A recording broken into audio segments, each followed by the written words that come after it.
नमस्कार दोस्तों, मैं विवेक आप लोगों के लिए हिंदी साहित्य नेट जीआरएफ 2024 के लिए जो जून में एग्ज़ाम होने वाला है उसके लिए एक रिवीजन सीरीज़ लाया हूं, जिसमें केवल महत्वपूर्ण बिंदुओं तथ्यों को ही देख रहा हूं और उनका रिवीजन जो है चल रहा है। तो मुझे आशा है आप लोगों के लिए बहुत ही ज़्यादा यूज़फुल और लाभदायक होने वाला है।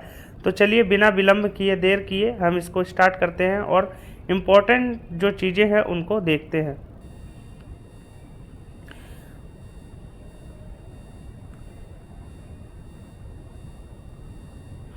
रामविलास शर्मा, जो इनका जन्म है 1912 से 2000 ईस्वी तक माना जाता है, आधुनिक हिंदी साहित्य के सुप्रसिद्ध आलोचक हैं, निबंधकार, विचारक एवं कवि थे रामविलास शर्मा।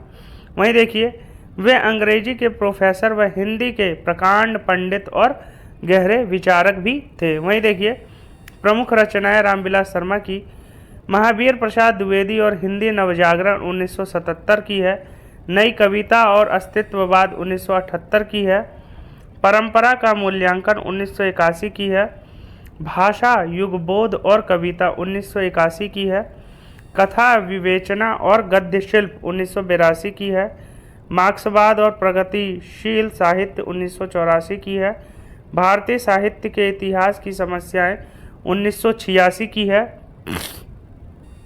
ये इनकी प्रमुख रचनाएं हैं जो कि एग्ज़ाम में पूछा जाता है और कई बार पूछे जाते हैं, तो इनको हमें देखना जरूरी है। आचार्य रामचंद्र शुक्ल, जिनका जन्म जो है 1884 से 1941 तक माना जाता है, और आचार्य शुक्ल हिंदी आलोचक, कहानीकार, निबंधकार, साहित्य इतिहासकार, कोशकार और अनुवादक, कथाकार और कवि थे। मतलब शुक्ल जो है हिंदी साहित्य में एक ऐसे बिंदु या एक ऐसे रचनाकार के रूप में जाने जाते हैं जिनसे जो हिंदी साहित्य है एक पूर्ण रूप प्राप्त करता है। तो इनका जो जन्म है 1884 में हुआ और इनका देहांत जो है 1941 में हो गया। वहीं देखिए, इनकी सर्वाधिक महत्वपूर्ण पुस्तक है हिंदी साहित्य का इतिहास, जो कि 1929 की रचना है, जिसके द्वारा आज भी काल निर्धारण एवं पाठ्यक्रम निर्माण में सहायता ली जाती है, और इन्हीं की पुस्तक को आधार बना करके जो हिंदी साहित्य है पढ़ाने की कोशिश की जाती है। वहीं देखिए, इनकी प्रमुख रचनाएं कौन कौन सी है। हिंदी साहित्य का इतिहास 1929 की रचना है, सूरदास, रसमीमांसा, त्रिवेणी आदि इनकी प्रमुख रचनाएं हैं। वहीं देखिए, डॉक्टर नगेंद्र जो कि 1915 से 1999 तक इनका समयकाल माना जाता है। हिंदी के प्रमुख आधुनिक आलोचक में थे। वे एक सुलझे हुए विचारक और गहरे विश्लेषण करता थे। वहीं देखिए, इनकी प्रमुख रचनाएं क्या है। हिंदी साहित्य का इतिहास, सूरदास, रसमीमांसा, त्रिवेणी आदि इनकी प्रमुख रचनाएं हैं, और नगेंद्र का जो जन्म है 1915 से 1999 माना जाता है। तो देखिए, ये सारी चीज़ें रिपीट हो गई है। वहीं देखिए, इनकी प्रमुख रचनाएं कौन कौन सी है। विचार और विवेचन 1944 ईस्वी की है, विचार और अनुभूति 1949 ईस्वी की है,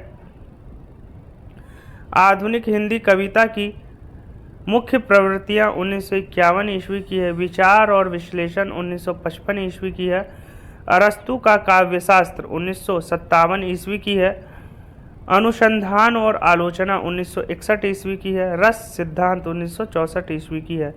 तो ये सारी की सारी इनकी प्रमुख रचनाएं हैं जो कि हमें देखने को मिलती है, और नगेंद्र जो है एक बहुत ही ज़्यादा सुप्रसिद्ध आलोचक के रूप में जाने जाते हैं।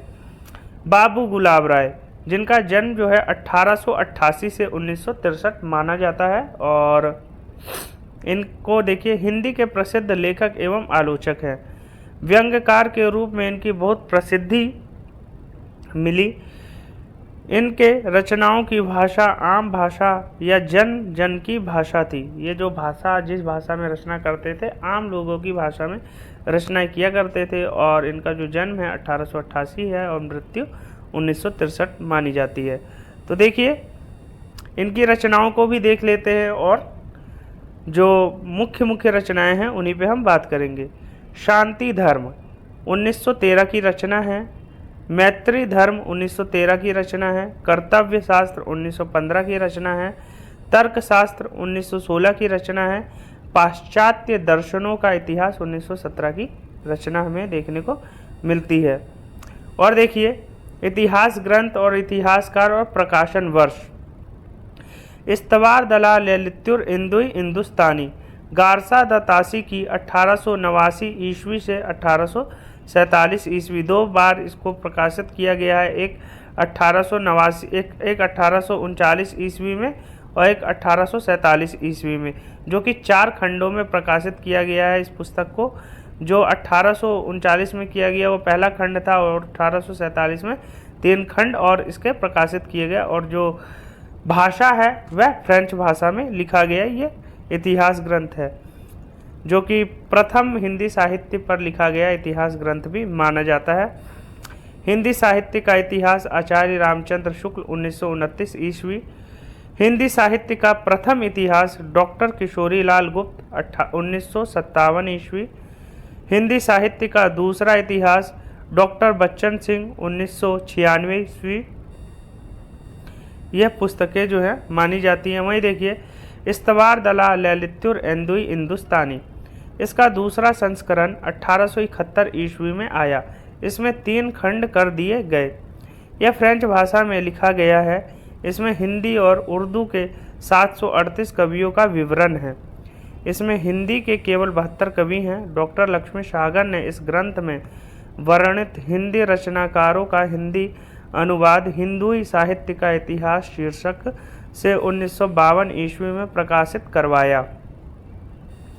वहीं देखिए हिंदी साहित्य का इतिहास, यह ग्रंथ मूलतः नागरी प्रचारणी सभा से प्रकाशित हिंदी शब्द सागर की भूमिका में लिखा गया। जो हिंदी शब्द सागर थी, हिंदी शब्द सागर जैसा कि आपको पता होगा कि हिंदी की जो डिक्शनरी है उसका नाम है हिंदी शब्द सागर, और उसकी भूमिका में यह ग्रंथ लिखा गया था और इसी का प्रकाशन जो है इस नाम से हमें देखने को मिलता है। यह ग्रंथ मूलतः नागरी प्रचारणी सभा से प्रकाशित हिंदी शब्द सागर की भूमिका में लिखा गया। यह हिंदी का सर्वाधिक प्रख्यात इतिहास ग्रंथ है।